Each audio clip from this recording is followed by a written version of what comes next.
అది కొంచెం పాపం ఇంకా పేమెంట్స్ ఫాలోవర్స్ వస్తూ ఉంటారు, ఎవరు ఆ ఫాలోవర్స్ ని చూడరు కదా. అంటే పేరెంట్స్ ఆ ఏజ్ వాళ్ళు చెప్తున్నారు, ఫాలోవర్స్ ఇంతమంది ఉన్నారు మాకు అంటే ఏం లాభం అంటారు ఇమీడియట్ గా.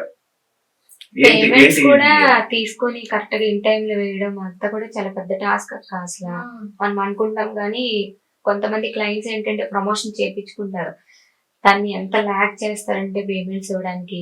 ఇంకా బ్లాగర్స్ కంటిన్యూగా ఫోన్ చేస్తూనే ఉంటారు, లిటరలీ అసలు మార్నింగ్ 6 నుంచి కూడా కాల్ చేస్తారు, 10, 12, నైట్ 12 అయినా ఏమైనా పడుకున్నా అసలు అక్క పేమెంట్ అని కొడుతూనే ఉంటారు. కొన్ని సార్లు వాళ్ళు లేట్ చేస్తే నేనే వేసేస్తాను వాళ్ళని. మరి బ్లాగర్స్ మరి నేను ఇస్తానని చూస్తారు, మనం అది ఒకవేళ అని చెప్పేసి నేను ఒక 2 days లేట్ అయినా నా పేమెంట్ అయినా వాళ్ళకి వేసేస్తాను, ఎందుకంటే నేను ఈ టైంలో ఇచ్చేస్తానని వాళ్ళతో చేపిస్తాను కదా. చాలా మందికి అదే నమ్మకం, క్లయింట్ ఇవ్వబోయిన టైంలో నాకు ఇచ్చేస్తుంది చేస్తారండి. ప్రతి ఒక్కరు మొత్తానికి అలా ఉంది లైఫ్ స్టైల్. లైఫ్ అయితే బాగుంది ప్రెసెంట్, ఒక స్టేజ్ అనేది సెట్ చేసుకున్నారు. ఇక పైన ఇంకెలా ఇక పైన ఎలా ఇంకా ఉంటుందో వెళ్ళాలి, we are ఇంకా eager to చేయాలి know. అని.